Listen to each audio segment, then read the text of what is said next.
नमस्कार दोस्तों।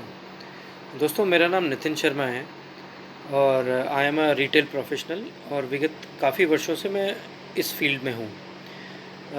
During this lock time जैसे कि आप सभी लोगों को पता है लॉकडाउन चल रहा है। सभी लोग अपने घर पे हैं तो मैंने सोचा क्यों ना घर पे बैठे-बैठे कुछ ऐसा प्रोडक्टिव काम किया जाए जिससे आप लोगों का भी कुछ फ़ायदा हो सके मेरे इस एक्सपीरियंस के थ्रू। जैसा कि मैंने बताया मैं रिटेल सेक्टर से ताल्लुक़ रखता हूँ। तो रिटेल में जॉब कैसे आप लोग ले सकते हैं, वहाँ पर आप रिटेल को आप अपना करियर कैसे बना सकते हैं, थोड़ा-सा इस तरह की जानकारी मैं आज इस वीडियो के माध्यम से आप लोगों को दूँगा।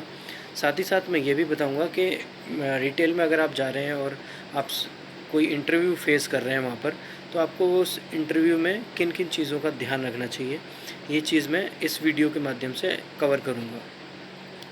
एक चीज़ और मैं ज़रूर बताना चाहूँगा ये वीडियो बनाने का मेरा कोई भी उद्देश्य पैसा कमाना या ऐसा कुछ भी नहीं है। मेरा एक और एक उद्देश्य है अपने एक्सपीरियंस के थ्रू आप लोगों का मार्गदर्शन करना और आप लोगों को अपना एक्सपीरियंस शेयर करना, ताकि ज़्यादा से ज़्यादा लोग मेरे इस वीडियो के थ्रू फ़ायदा और लाभ उठा सकें। तो चलिए शुरू करते हैं वीडियो। नमस्कार दोस्तों, स्वागत है मेरे इस YouTube channel Rivoli retail tech में। मेरा नाम नितिन शर्मा है। जैसे कि मैंने आपको बताया था, इस वीडियो के माध्यम से मैं आपको बताऊंगा रिटेल के बारे में। सबसे पहले मैं आपको ये बताना चाहूँगा कि रिटेल में कैसे आएंगे आप लोग, अपना करियर कैसे बना सकते हैं। तो सबसे पहले मैं बताऊँगा कि काफ़ी युवा आजकल के 10th क्लास के बाद या 12th क्लास के बाद या ग्रेजुएशन के बाद ये सोचने लगते हैं, सरकारी गवर्नमेंट जॉब्स की तैयारी करने लगते हैं या ये सोचने लगते हैं कि मुझे जॉब कैसे मिलेगी, और वो सफलता हासिल नहीं कर पा रहे होते हैं कुछ टाइम के लिए। और घर पर भी उनकी रिस्पॉन्सिबिलिटी होती है, घर वाले भी बोलते हैं कि भाई कहीं जॉब करो, कहीं जॉब करो।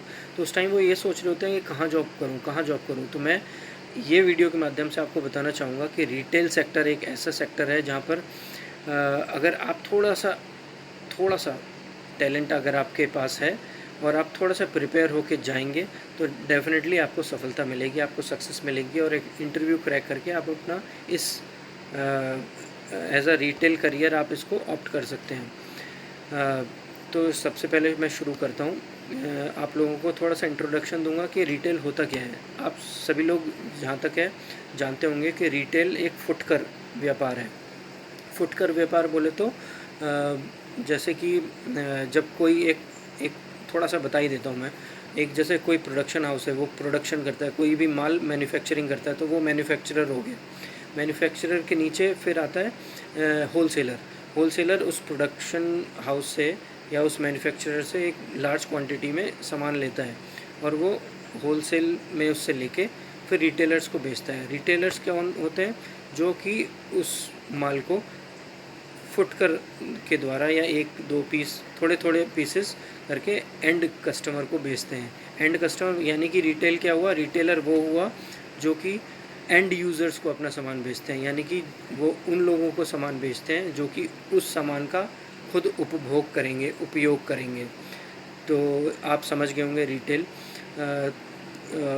अब आती है बात, रिटेल कितने प्रकार के होते हैं। Retail kinds of retail. तो आपको ये भी जानना ज़रूरी है कि रिटेल 2 तरह के होते हैं। एक होता है ऑर्गेनाइज्ड रिटेल, एक होता है unorganized retail. Number 1 is organized retail, number 2 is unorganized retail.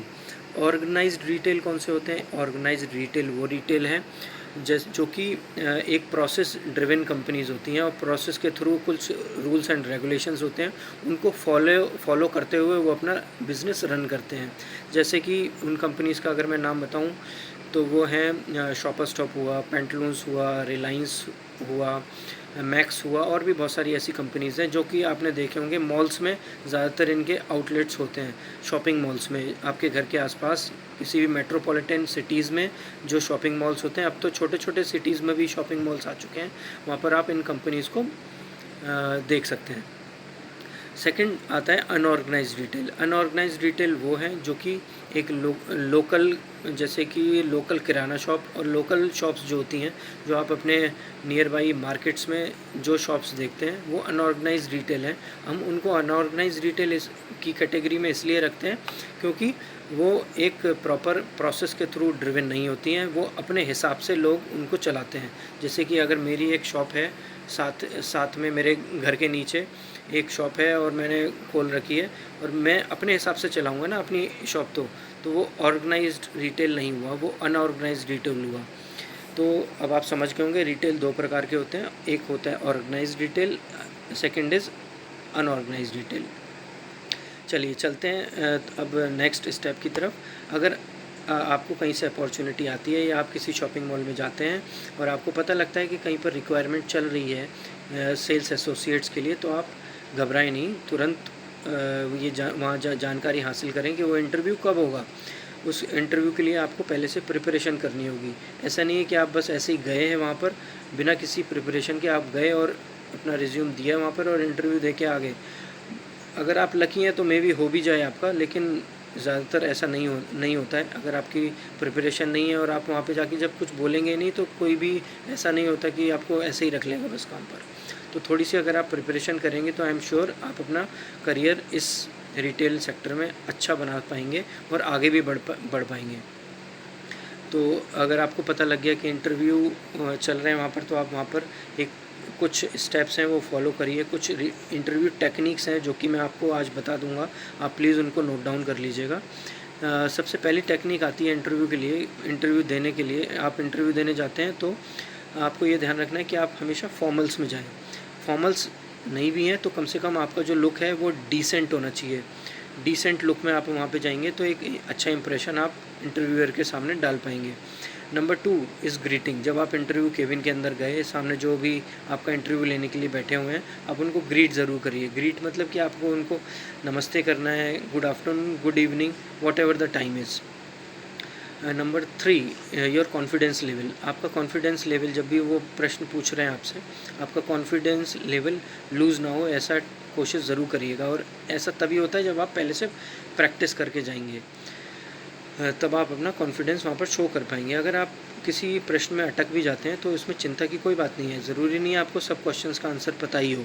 अगर नहीं पता है तो आप सिंपल उनको बोल सकते हैं कि सर मुझे इसका आंसर नहीं पता है, थोड़ा सा आप हिंट दीजिए या थोड़ा सा आप इसको एलाबोरेट कर दें तो शायद मैं आपको इसका आंसर दे पाऊँगा। इस तरीके से बोलने में कोई हर्ज नहीं है मेरे हिसाब से। Number 4 is eye contact. जब भी आप जिस भी इंटरव्यूअर के सामने बैठे हैं, हमेशा वो जो कह रहे हैं और आप जो बोल रहे हैं उनको हमेशा आई कॉन्टैक्ट मेंटेन करके रखिए। इससे आपका कॉन्फिडेंस लेवल पता लगता है और वो समझ पाता है कि हाँ आपके अंदर कॉन्फिडेंस है। तो ये कुछ स्टेप्स हैं जो कि आप इंटरव्यू के टाइम पे फॉलो करेंगे तो आई एम श्योर कुछ हद तक आपको कॉन्फिडेंस बिल्ड होगा। नंबर 2, एक क्वेश्चन इंटरव्यू के टाइम पे बहुत ही इम्पोर्टेंट और सबसे ज़्यादा प्रचलित है। वो बोलते हैं tell me something about yourself. तो काफ़ी लोग होते हैं वो कंफ्यूज हो जाते हैं कि ये क्या पूछ लिया हमसे। तो इसमें कोई बहुत बड़ा रॉकेट साइंस नहीं है, बड़ा ही इजी है। कुछ स्टेप्स हैं, इनके भी फॉलो आप अगर आप इनके स्टेप्स भी फॉलो कर लेंगे तो ईज़िली आप इसको लर्न कर पाएंगे। मैं फिर से रिपीट कर देता हूँ इस क्वेश्चन को, tell me something about yourself, यानी कि वो आपसे इंटरव्यूअर पूछना चाह रहा है कि आप अपने बारे में उनको कुछ बताएं। ये बड़ा ही ट्रिकी क्वेश्चन होता है और इसमें ये समझ लीजिए अगर आपने इसका अच्छे से जवाब दे दिया तो आपका 50 to 60% इंटरव्यू क्लियर इसी क्वेश्चन के बाद। तो मैं आपको कुछ स्टेप्स बताता हूँ, वो अगर आप फॉलो करते हैं और प्रिपेयर कर लेते हैं उन स्टेप्स को तो आई एम श्योर वो रट लीजिए उन 4-5 पॉइंट्स को और जाइए इंटरव्यू दीजिए। आई एम श्योर आपको सक्सेस ज़रूर मिलेगी। Number 1 your name. सबसे पहले आपको इस क्वेश्चन के आंसर में अपना नाम बताना है। नाम में जैसे कि अगर मैं अपने लिए बात करूँ तो my name is Nitin Sharma. Number 2 your experience. आपका एक्सपीरियंस कितना है। अगर आपको एक्सपीरियंस है तो आप अपने एक्सपीरियंस के बारे में बताइए कि I have 1 year of experience, I have 2 years of experience और whatever the experience is. नहीं है एक्सपीरियंस तो आप सिंपली बोल सकते हैं I am a fresher. Number 3 आपकी क्वालिफ़िकेशंस। फिर आपको थर्ड पॉइंट पे आपको बताना है कि आपकी क्वालिफ़िकेशन क्या है। आप 10th हैं, 12th हैं या आपने ग्रेजुएशन की हुई है, whatever the qualification is you just need to tell the interviewer कि हाँ मेरी क्वालिफ़िकेशन ये है।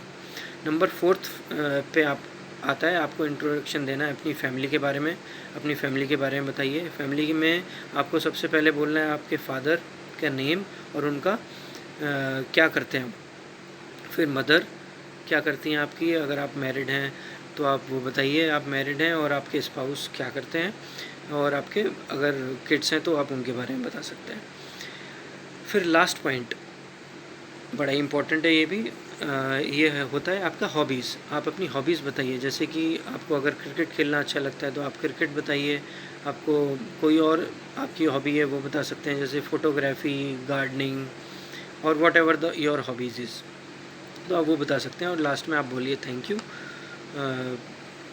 फिर ये यहीं पर ये स्टेप्स ख़त्म हो जाते हैं, ये आपका क्वेश्चन का आंसर हो गया पूरा। अब मैं आपको श्योरिटी के साथ दे सकता हूँ, अगर इतनी 5 चीज़ें आपने फॉलो कर लीं, आपने इंटरव्यू देने से पहले इनको रट लिया और इनको ढंग से कंठस्थ कर लिया, लर्न कर लिया, बार बार प्रैक्टिस कर ली, शीशे में देख के प्रैक्टिस कर ली, तो आई एम श्योर 10 बार आप इस चीज़ को बोलेंगे, 11वीं बार एकदम फर्राटेदार आप ना बोल पाएँ, तो मेरी एक गारंटी है। ठीक है, तो दोस्तों मैं समझता हूँ कि आप ये स्टेप्स फॉलो करके डेफिनेटली किसी भी रिटेल सेक्टर में इनिशियल स्टेज पे जो कस्टमर सर्विस एसोसिएट्स के लिए इंटरव्यूज़ होते हैं उनको ज़रूर आप क्रैक कर पाएंगे, और आप अपना करियर रिटेल सेक्टर में ज़रूर बना पाएंगे, और ये बहुत अच्छा करियर होगा आपके लिए अगर आपने सीरियसली लिया है इसको। तो आप आपको आगे बढ़ने के लिए बहुत सारी अपॉर्चुनिटीज़ भी इस चीज़ में मिलती हैं। मेरे साथ में ऐसे भी फ्रेंड्स हैं, या मैं भी अपनी भी बात करूं तो मैंने स्टार्टिंग से आज मैं काफ़ी सीनियर मैनेजर हूं, तो मैंने भी यहीं पर स्टेप बाय स्टेप ग्रोथ हासिल की है। तो मैं चाहता हूँ कि आप लोग भी उसी टाइप से थोड़ा सा इसको सीरियसली लेके अपना करियर इस क्षेत्र में बना सकते हैं। तो आज के लिए इतना ही। लाइक और शेयर करिएगा मेरे वीडियो को अगर पसंद आया हो तो, साथ ही साथ अपने फ्रेंड्स को जो जिनको इस नॉलेज की आवश्यकता हो शेयर कर दीजिएगा। और साथ ही साथ अगर कमेंट में आप ये लिख देंगे कि आपको नेक्स्ट वीडियो किस टॉपिक पर चाहिए रिटेल से रिलेटेड, या आपकी कोई भी क्वेरी हो, तो आप प्लीज़ ज़रूर कमेंट बॉक्स में लिख दीजिएगा, मैं उसका आंसर ज़रूर दूंगा। तब तक नेक्स्ट वीडियो जब तक आए तब तक के लिए नमस्ते दोस्तों, थैंक यू।